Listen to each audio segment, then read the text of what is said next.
که سیاست نه کوو څه کوو؟ پلار مې د خدای وبخي له سیاسته یې سخته کرکه وه. که به مو په مجلس کې کومه سیاسي خبره او یا د رایو او تلویزیون د خبر په اړه بحث وکړ، ویل به یې ستاسو په سیاست څه؟ نیکه دې پاچا او که غور نیکه. دې خبرې به زه سخت ځورولم، ولې دلته له سیاسته دومره کرکه موجوده ده. کرکه نه بلکې ویره. سیاست د وزګارو کار بلل کیږي او سیاسي خبرې ډیر کله عیب. زما په فکر د دې فکر تر شا لویې کیسې دي او همدارنګه دسیسې پرتې دي. پښتانه په سیاست نه کوي، په سیاست کې به نه غږیږي او په سیاست به سر نه خلاصوي.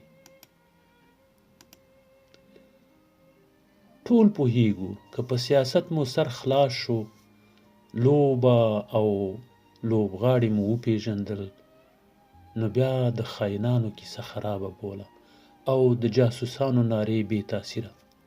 تر ټولو بده یې دا چې زموږ لوستی کشر هم ډیر کله سیاسته فاصله نیسي او سیاست کار نه بولي. ځینې خو سیاسي پوهه د مسلکي پوهې زهر بولي او فکر کوي که کوم طبیب په سیاست پوهېده طبې نه زده کیږي. که انجینر سیاسي و انجینر یې نه بولي، خو هیڅ فکر نه کوي چې سیاستوال او سیاستپوه دوه بېلې لارې دي. یو سیاست کوي، بل یې په اکاډمیک ډول مطالعه کوي. د لومړۍ هغې لارې سړی هر څوک کیدی شي، حتی یو بزګر حق لري. شهید نجیب طبیب و، خو په سیاست کې بې بیلګې سیاستوالو. د مالیزیا ولسمشر مهاتیر محمد یو مؤثر سیاستوالو. مالیزیا یې تر یو ځای ورسوله. طبې لوستی و. د متحده ایالاتو په ولسمشریزو مخکښو کاندیدانو کې یو هم بن کارسن و چې عصبي جراح و. ټرمپ پانګوال او اردوغان ښاروال و. خلص سیاست پوهنه مسلک دی، خو سیاست کول او بیا مسلک نه بلکې د شعور نوم دی. سیاست د رهبرۍ نوم دی او دې کې بیا د علماو خلاف دی چې رهبر زیږي که رهبري زده کیږي. د دې وطن لویه بدبختي دا ده چې ډیر کم خلک سیاست کوي او په سیاست پوهیږي. خو حقیقت دا دی چې بې سیاسته زندگی نشي او چې سیاست نه کوي سیاست در باندې کیږي. د یونانی فیلسوف ارسطو په اړه مشهوره ده چې ویلي انسان سیاسي حیوان دی. سیاست د ژوند ژواک طریقه ده، د حق او باطل ترمنځ د توپیر پوهه ده، د آبادۍ او تباهۍ ترمنځ انتخاب دی. که په دغه انتخاب نه پوهې تباه کیږي، په حکومتولۍ به نه پوهیږي، په جګړه، فقر، بې سوادۍ او ناروغیو اخته کیږي. خبره مې دا کوله چې بیا د ولسي جرګې ټاکنې را روانې دي. د رایه اچوونکو نوملیکنه پیل شوې. نوملیکنه هم داسې چې تذکیره باید حتما ولري. که تذکیره ونه لري رایه هم نشي اچولی. دا چاره سخته ده او د رایه اچوونکو عذاب دوه چنده شوی، خو کار اساسي دی او د اساسي کار ګټه ډیره وي. داسې چې زمونږ ډیری خلک تذکیره نه اخلي، بې هویته ګرځي. که خپله یې اخلي، ښځې مور او خور ته یې تر هغې نه اخلي چې ناروغه نشي او پاسپورت ته یې ضرورت پېښ شوی نه وي. خو دا ځل په یوه تیر دوه نښې ویشتل کېږي. یو خو به خلک اوس د تذکیرو د شتون په اهمیت وپوهیږي، نفوس به معلوم شي، ښځې به وپوهیږي چې تذکیره معنا رایه او رایه معنا واک. همدا د دیموکراتیک او بهتر ټولنیز ژوند لومړی خښته ده. ښځې چې تذکره مونده کړه د یو وګړي په حیث ثبت شوه نور حقونو اخیستل هم اسانه کیږي. په تذکره به رایې ورکړي، په تذکره به نکاحنامه جوړه کړي، که ستونزې ولري عریضه به وکړي، محکمه کې به ثبت شي، هویت او حیثیت هر څه به پیدا کړي، که رایه ورکولی شي رایه اخیستلی هم شي. اصل خبره مې دا کوله چې که نر یاست که ښځې، که تذکره نه لرئ تذکره واخلئ، د رایو لپاره نوم ثبت کړئ، عملاً په سیاست کې دخیل شئ. که رایه ورکوئ که رایه اخلئ، دواړه سیاست کوئ، دواړه مسؤل یاست او دواړه د دې وطن بده ورځ باید په نظر کې ونیسئ. دا خبره سمه نه ده بلکې حماقت دی چې فکر کوي رایه نه ورکوو. د رایو ارزښت نشته او مونږ رایه ورکړه، څه ګټه یې وکړه؟ رایه څه د علمدین چراغ نه دی چې معجزه به وکړي او په یوه رایه به وطن ګل ګلزار شي. خو که یې ور نه کړې ویراني حتمي راځي. ځکه که بې طرفه نن سبا بې شرفه نه ګڼل کیږي، خو بې تفاوته پاتې کېدل حتما په خیانت کې راځي.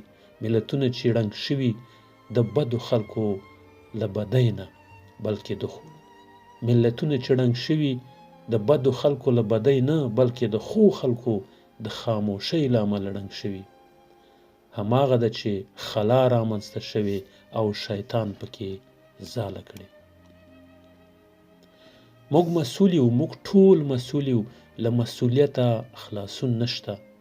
مثلا ځینې وایي موږ په ولسمشریزو ټاکنو کې رایه وکاروله، زموږ په رایو سودا وشوه، زموږ هیلې اوبو یوړې او زموږ ارمانونه نیمګړي پاتې شو. خو داسې نه ده. حقیقت دا دی چې هغه وخت رایه اخیستونکي او رایه اچونکي دواړو ارماني برخورد وکړ. ولسمشر غني سره د دې چې 14 کاله په وطن کې تیر کړي وو، یوه ستونزه ور معلومه وه او د هرې ستونزې تل ته رسېدلی و، خو خبرې، ویناوې او طرحې ارماني وي. دا چې عملي نه کړی شوې نو عملي نه وي. خلکو ته یې په کمپاین کې د افلاطون مدینه فاضله جوړه کړې وه. هماغه و چې خلک مایوسه شو او فاصله یې ډېره. ځکه وایم چې رایه اخیستونکی او رایه اچونکي دواړه ارماني وو. موږ باید خپل توقعات مهار کړي وای. خیر، هر څه چې وشو، تاوان مو نه دی کړی، څه مو بایللي نه دي، څه مو لرل چې بایللي مو وای. که ولسمشر غني 21 د اوبو بندونه جوړ نه کړی شو، که په ځان راټول کړي د لوستو ځوانانو کتله یې ونه شو ساتلی او ځینې وپاشل شوه، که په یو عالم انسان د خلکو باور زیانمن شو، که د هغو سره وفا ونه شوه چې د ده په سر یې ګوتې پرې شوي، له مافیا او جنایتکارانو سره په دښمنۍ واوښتل او ده په ځای د دې د کاناډا، امریکا، اروپا په نسل ارګ ډک کړ. د سپېره مخونو او وچو شونډو ځوانان بیرته د غلو او غاصبو وکیلانو په کورونو کې ګونډه شول. غرور یې مات شو او د یوې کوچنۍ دندې، معلمۍ، چوکیدارۍ، پولیسۍ او ماموریت لپاره یې د حکومت په ځای د مافیا دروازه وټکوله. هغه چې د ده له هرې ارماني وینا سره به یې ژړل او وطن به ګل و ګلزار ورته ښکاره شو. بیا دومره زړه ماتې شو چې که به د ارګ غونډه ژوندۍ خپرېده تلویزیون به یې ګل کړ. د ځوانانو او غني د عشق دغه داستان که څه هم د ولسمشر غني په بې وفایۍ تمامېدونکی دی، خو دا هم رښتیا ده چې وطن وساتل شو. د سقوط له تهدید سره مخامخ حکومت بقا وکړه. که نظام نهادینه نه شو، که بنسټیز اصلاحات رانغلل، که د موازي ادارو شتون د سرپرستانو انډوخر او بې تجربې وزیرانو ګمارنې حکومت قوي نه کړی شو، حد اقل وساتل خو شو. حد اقل شاتګ ونه شو. که فساد کم نه شو ډېر هم نه شو. په ځان باور زیات شو هوایي ځواک قوي شو او امنیتي ځواکونه غښتلي او همغږي زیاته شوه. په نړیوال سیاست کې د دریځ نیولو جوګه شو او په سټیج مو د خپل مظلومیت داعیه ښه وړاندې کړه. که 21 بندونه جوړ نه شو، طرحې او نقشې خو یې آماده شوې. که ستونزې حل نه شوې، د ستونزو ځایونه خو ټول وپېژندل شو. که د ښځو لپاره ځانګړی پوهنتون جوړ نه شو، بنسټ خو یې کېښودل شو. که ټوله اداره ځوانه نه شوه، ځوانانو خو خپل اهمیت درک او انتخاباتي ټیمونه یې په رول وپوهېدل. که جنایتکاران، غله او غاصبین ورک نه شول، وخوډار شول. دا ټولې د دې نښې نښانې دي چې موږ د ارماني سیاست په ځای د یوه شعوري سیاست په ښو ګامونو او میچور دریځ خپلولو خواته روان یو. موږ دا وار دا نه پوښتو چې کله واک خپل کړئ څه کوئ، بلکې پوښتو چې څنګه یې کوي، په کومو امکاناتو، څومره وخت کې، چیرته او په چا یې کوي. رایه اچوو، رایه به غواړو، سیاست به کوو، کنې سیاست به راباندې کېږي. ازمایل شوي څهرې بیا نه راولو. هغوی ته بیا رایه نه ورکوو چې نور ښېګړه څه، نور خدمت څه. حتی په باراني ورځې هم خپل زري موټر په کراره ونه شو ځغلولی او د خپل رایې اچوونکو مخ ته یې خټې ورباد کړې. کالي یې ورولړل لکه د خپل ښېګړې پیغور چې ورکوي. ته وایې نارې ورته وهي، تا ته چا ویل چې ما ته رایه راکړه؟ هغو ته رایه نه ورکوو چې سړک یې نه کړ لا جوړ، روغتون یې نه کړ لا جوړ، ښوونځي ته یې معلم نه کړ لا پیدا، د کار او فابریکې غم یې راونه خوړ، د شر اچوونکو مخه یې ونه نیوله. په میاشتو میاشتو کلي ته رانغی، په غم او ښادۍ مو نه شو شریک. د 2 ښکېلو کورنیو سوله یې ونه کړه او د یو بېوزلي محصل فیس یې نه کړو پرې. په کور کې ځان مرګي وساتل، په پردۍ جاسوسۍ ونه شرمېده. کورنۍ په اونۍ کې 1 وار دوبۍ او هند ته ځي. یوه ولیشت خالي ځمکه یې بې غصبه پرې نه خوده. ترافیک یې ووهه، په غلط لاس یې موټر وځغلاوه، پولیس یې بې آبه کړل، قاچاق یې وکړ او داسې بندنه و چې ازار یې نه کړ. هو، بې تفاوته نه پاتې کېږو. تذکیره اخلو، رایه ورکوو، داسې چاته یې ورکوو چې په کور دننه ملي سیاست وکړي، د پښتون، د تاجک، د هزاره او ازبک سیاست ونه کړي، د تعصب او نفاق ناره پورته نه کړي، د سترو ملي برنامو په وړاندې خنډ نه شي، بلکې د ولس کور ته د ولس د ولږې د خاتمې، بې امنیتي د پای او جهل څخه د نجات طرحه ویسي. داسې چې رایه خرڅه نه کړي او وړ کابینه وټاکي. داسې چې فکر تروریستي نه اوسي او د تاریکۍ په عبادت نه وي بوخت. داسې چې د تیرو 40 کلونو فاجعو عامل او لوبغاړی نه اوسي. داسې چې په داخل کې پښتو دری وایي خو په بهر کې انګلیسي وویلی شي. زما غوښتنې مطرح کړی شي او زما سم استازیتوب وکړی شي. نادیده نه اوسي او بهرني سفرونه د عیش و عشرت وسیله نه، بلکې د خپلو خلکو د رفاه او بهبود په فکر کې ترسره کړي. داسې چې په بدماشۍ نه بلکې په منطق او مشروع لارو د خپلو موکلینو حق واخیستلی شي. که رایه نه ورکوئ، څوک څه کوئ؟ چیرته چې تاسې نه یاست هلته به ستاسې دښمن وي.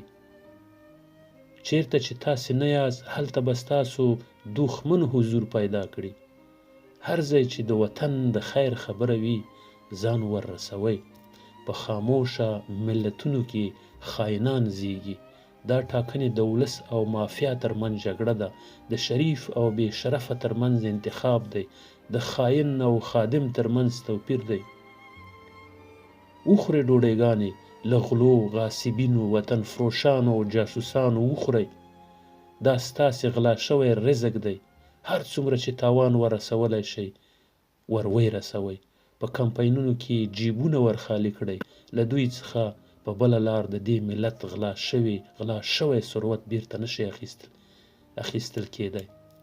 جمهوریت د هر څه بهترین انتقام دی. خورایه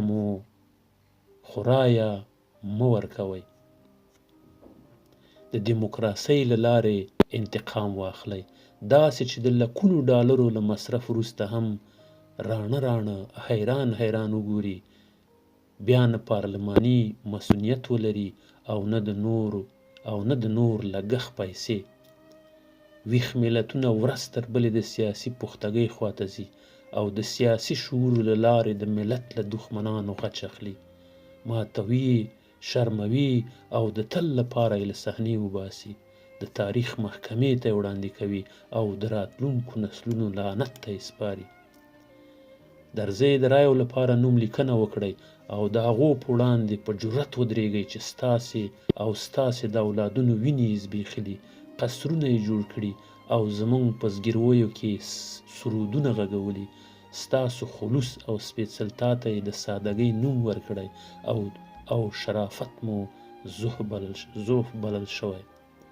درځئ د افغانستان لپاره، د افغانستان د حیثیت، د دې وطن د وقار او د دې عظیم ملت د سرلوړۍ لپاره رایه وکاروئ.